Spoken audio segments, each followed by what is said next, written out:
things we're dealing with are threats to humanity unlike anything the world has ever seen before. We can bequeath our children a greener planet and a more prosperous future. That's what climate change is about. It is literally, not figuratively, a clear and present danger. If unprecedented changes are not made and made soon, there will be irreversible damage to the planet. Zero carbon. East Talk. Hello and welcome to Zero Carbonista Series 5, Just Stop the Tories. And this, of course, is the UK's must-go-to podcast for all matters environmental based. If it's green, it is in. And do you know what, Dale? Every week, I think, the gift that keeps on giving is our right-wing nut feature. In fact, I'm now starting to wonder whether politicians rehearse shit just so they can be in this feature. I think they say shit just so they can be in. I think there's a queue of right-wing nutters that just want to be featured on the show. I mean, I think it is. What else could explain it? Claire Coutinho, we have headlining this week, and she's headlining. She's either on manoeuvres to be the next leader of the hopelessly doomed Tory party, or she's lost her marbles because she's telling us that mini nuclear reactors are so fabulous. They're still coming in 10 years' time. They're always coming in 10 years' time. The scary bit is she thinks we should put one in every town in Britain, a nuclear power station on every doorstep. I mean, what a nightmare. Apparently, they're going to cost £2 billion each, which is cheap, according to Claire, and they'll make enough power for a million homes. So that's £2,000 per home just to build the damn thing. Hang on. So is there anywhere in the world that puts one in every town? No. This is just a whole new energy initiative that the energy minister has come out with. If I didn't know different, I would suggest she didn't actually think about this before she said it. It's harebrained. Imagine the proliferation of risk and of nuclear waste. And imagine this, right? If the Romans had nuclear power, we wouldn't be going to Bath, let's say, and looking at Roman ruins and stuff like that. It would be a toxic no-go zone for us. 2,000 years later, we wouldn't be able to go there because the containment of nuclear waste would have broken down and there would be Well, if you thought Claire Coutinho was the only person in the right-wing nut box this week. Nut box, that's it.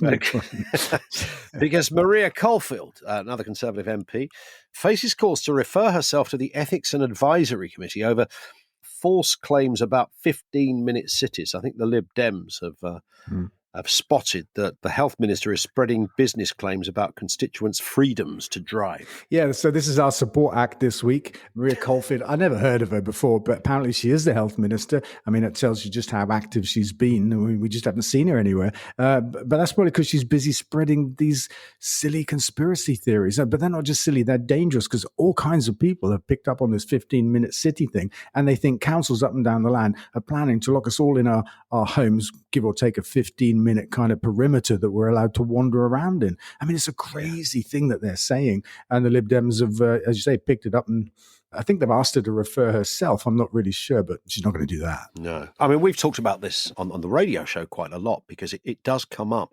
And what is disturbing is the level of terrifying surety that some people buy into this shit. Yeah. And let's just remember that the chief advocates of things like the 15-minute city are right said Fred. I mean, that's what we're dealing with here. Where'd you get your geopolitical news from? Right said Fred. Yeah. Decent pop band. But yeah, they did the bit. You tap your foot along to that kind of stuff. Too sexy for my shirt, right? But Too Sexy for My City, I think, is the new... Too sexy for your rules. That's what it is. It's a 15-minute song. Doesn't stop. I think, you see, what's happened here, people have confused that this idea that there are councils that want to make, better green spaces and they want things to be more accessible. And the last time I looked, people have been hankering for that for years because they've gone, that's how it used to be. It was great. There was a butcher's down the road. I know we don't want a butcher's, Dale, but there was a... A vegan butcher's. They exist. They make me cringe, but they exist. There you go. There was a post office. There was all of these things on your doorstep, and now you have to travel. Yeah. Well, this is kind of going back to what some people are suggesting, and that's just having things that are more accessible, so you haven't got to do long journeys just to go and buy shopping and stuff. Yeah. There's nothing in any grand plan that you're going to be fenced into a city, and unless you've got your facial ID, you can't come out. And even if you do, you got to pay. I mean, that's what they say. This is just sensible urban planning. Put stuff near where people live so that people don't have to drive cars. That's how I would sum it up. And, this kind of conspiracy theory is very similar to what it was like under COVID. Here comes a vaccine. It's coming to save your life. But we think, oh, shit, Bill Gates has poisoned it with some kind of tracking bug software. And actually it's all part of the kind of, I don't know, the global shape-shifting lizard kind of conspiracy or something. I mean, for f***'s sake, people. Yeah. You might have seen the King had a portrait done. Yeah, I did. It looked like he was in hell. Yes, I mean, so that's come under some criticism. Some art critics say it's absolutely amazing, and others go, "What the hell is that?" But the shape-shifting tinfoil hat 15-minute city merchants are of the belief that if you put it up against a mirror, it actually forms demons. I love that. Do you remember when I was a kid anyway, there used to be these rumors that if you played certain records backwards, vinyl records backwards, you got demonic chants or something. That's exactly that. Yeah. No, it's just garbled up music sounding f***ing weird. I don't know. It's just a load of old shit, wasn't it? But people go, it's clearly the voice of Lucifer. No, it's just a record backwards, mate. What did you think a record backwards was going to sound like? That's exactly what it was going to sound like. Yes. And if you, for some reason, stick any painting, I'm told, against a mirror, you can find all sorts of weird, funky synergy. A bit like looking at clouds going, I can see a face. And someone goes, I can't see a face. I can see a pipe. And it's that, like that, really. It's just what you project onto it. So it's, as my old nan would say, what a lot of old bollocks. Yes, and she's right. Yeah. Here's a question, Dale, from Fliss, who says, any idea what festivals you are at this year, Dale? I can't make WOMAD. Any thoughts? Well, there is a list on the website, isn't there? I understand. Is there? I don't know. She says get a list on your website. I don't know. It sounds like we don't have one. Oh, sorry. Yes, says get a list on your website. I thought I'd been given instructive information from the production team here. There's a list. No. She's telling us to get a list on the website. So look, it is WOMAD. I know that much. I mean, I have some clues, not a complete list. I'll be at Glastonbury speaking in a couple of different places. I'm going to do something called Shindig. I'll be at the Massive Attack gig at the end of the summer on the Downs. Yep. And there must be some stuff in between. But you know what? I'll ask somebody to pull a list together. And that's a good idea, Fliss. Thank you. More gigs than Right Said Fred. That's, I guess that's not hard to do these days. That's a low bar. That's a very low bar these days. Let's look at India. What's happening in India? There's a couple of default answers when you say, or when people say, well, the UK is not reaching climate targets, and it should be reaching climate targets, should be doing more.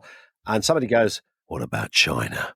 That's the sort of catch-all gotcha moment. Or, what about India? That's the other one in that voice. And every time. Even Julia Hartley-Brewer, right? What about India, Dale? Yeah, that's it. Yeah. Well, let's talk. What about India? Yeah, so India have just announced a major new milestone. It probably is a country of over 1 billion people, and they now have more renewable energy generation capacity on their grid than they do coal for the first time ever. So they're smashing records. By 2030, they're aiming to make enough power for half the country from renewable energy. When you think that's over 500 million people, it's no small thing. If we work really hard in our country and we change government as well, we'll have to do that. We might get to 100% for 60 million people, just to put that into context. So it's like, yeah, what about China? Actually, they're moving heaven and earth to get to net zero, as are China. What more can I say? Yeah, indeed. Well, tying in with that, Jamie says, how has Portugal become Europe's renewable leader? Because there was an extraordinary stat came out of Portugal at the beginning of the week. Yeah, so this week the news came out that Portugal last month in April was 95% powered by renewable energy, which is just incredible. I think there are about 7 countries in the world now that have achieved this like over a year and that kind of stuff. But they tend to be, there's one in South America, Venezuela, I think it is, fairly small country. It's still a brilliant achievement. But what I'm trying to say is this is in Europe, right? It's on our doorstep. And they ran for a whole month on 95% renewable energy. it's incredible. Shows what can be done. It's a brilliant thing. It's incredible. I mean, that stat is clearly, I wouldn't imagine it's going to start regularly going backwards anytime soon. I mean, that is the shape of things to come. Yeah, I reckon so. I mean, we did have a very windy April over here as well, so that may have nudged them up above their average monthly amount, but summer's coming and it's pretty sunny in Portugal, so you'd think that'll take over where wind leaves off or something like that. Can I just throw a quick moral dilemma at you? Oh, please. Yeah, I haven't had one today. Okay. You're a lifelong vegan. You've been a vegan since before people could even pronounce the word vegan. So you were there ahead of the game. There's a vegan family that have fallen out with their neighbours quite badly because they asked the neighbours to stop having a barbecue because the smell of the meat cooking was upsetting them and making them feel sick. And they sent them a polite note to start with. I think it was about closing their kitchen windows when they were cooking up some chicken or something. And then the neighbours ignored it and then had a barbecue. All hell's broken loose. Who's right? That's a difficult one, isn't it? Because I find the smell of meat really quite repulsive. If I walk past the butchers, they still exist, aren't so many around, but I have to hold my breath and avert my eyes because I find it so awful to look at and smell. So I understand that, but I also understand the right of other people, to kind of eat what they want to eat. I have to say that I have to kind of condition that with the fact that arguably one man's meat is every man's poison. If you eat a meat-based diet, you are polluting the world. You're driving the climate crisis. You're driving your own health bad. And it's not a consequence-free or victimless crime. I shouldn't say it's a crime to eat meat, should I? But actually, I think it is. It's an environment crime. I'm kind of on the fence here. If you can be on the fence at a barbecue, it's definitely better than being on the grill. I'd be a bit give and take on this, Yeah. But you wouldn't go and smash up their barbecue. No, or would you? I don't know. You might go around there and really kick off. No, I think I'm more likely to say, hey, have you tried these burgers? Have you tried this stuff? Yeah. Do you know what I mean? Maybe a bit of education was the right way around it, possibly. A question from Phil on Twitter. How come you've suddenly been able to launch an energy deal under the Ofgem price cap? Can you explain what that means, Dale? Yeah, so Ofgem have had a price cap for, I don't know now, maybe 4 years, might be a bit longer, where they set the maximum retail price for electricity in our country. It's an incredible intervention. It's a kind of Stalinist kind of intervention, mostly the Tories would say, except they did it, which was a bit shocking at the time. And we've been exempt from it from the get-go because we're a green supplier and we do something else with our money other than just give it to shareholders. We invest it in green generation. We bring about new capacity. Now, we're still exempt. Nothing's changed. But what's happened is we brought out a tariff that is under the price cap. That means it's lower than. So I think there's a confusion of terminology here. Got it. It isn't a tariff that's under or within the price cap kind of scheme. It's under it in terms of price. And a final one here, Dale. A few people have asked you to explain this if you can. Campaigners challenging the government over a new net zero, hear the words, net zero project. But this, and we've talked about this before on the podcast, it's a net zero project that's different to most net zero projects. They've got an exclusive little quirk to this project. It's a new way of doing things. It's a net zero project, I'll say it again, a net zero project that will be responsible for over 20 million tonnes of carbon. Oh, I thought you were going to hand me that line. But yes, 20 million tonnes of carbon. I mean, it's quite crazy. And even then, it's based on an incredibly high capture rate, something like 95%, from a technology that doesn't exist anywhere in the world, commercially and at scale. It's a fairy tale technology that still delivers 20 million tonnes. The government have consented it, even though it calls itself a net zero, whatever it is, generation project. And we have joined forces with the lead campaigner that's challenging this. We're helping him to take it into court. The idea is to slow the project down so that it can't be consented this side of the election because it's harder to undo than it is for a new government to come in, take a look at it and say, come on, you're having a laugh. Yeah. So the chances when Labour come into power, they will be more sympathetic to this. I think they'll be more sensible. It's kind of a weird one. We don't need to be building new gas-fired power stations with bogus carbon capture bolted on them and 20 million tonnes of carbon. No, it's net zero, Dale. It's net zero. I think it's a typo. They meant to say not zero. Not zero. That was exactly what they meant. And it's worth a word at this moment. Keir Starmer, as we record this today, launched Big Six pledges, including Great British Energy. What is meant by that? What is meant by Labour's position on energy? Because it's a great title. I think there's a bit of confusion or perhaps just genuine questions as to what it actually means.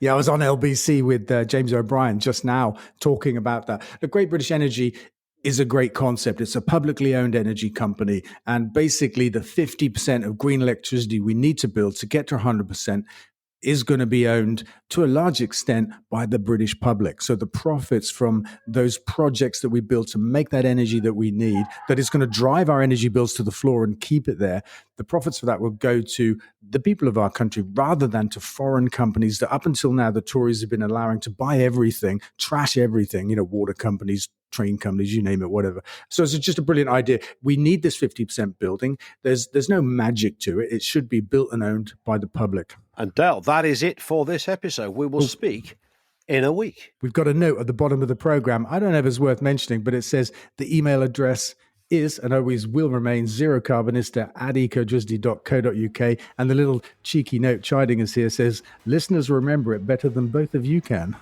That's a very good point. Zerocarbonista@ecoelectricity.co.uk. And of course, follow this podcast so you get each new episode automatically. And follow Dale on social media, twitter.com/Dale Vince, or of course, facebook.com/Dale Vince.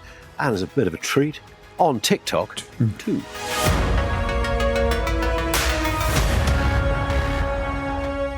Zero carbon east of.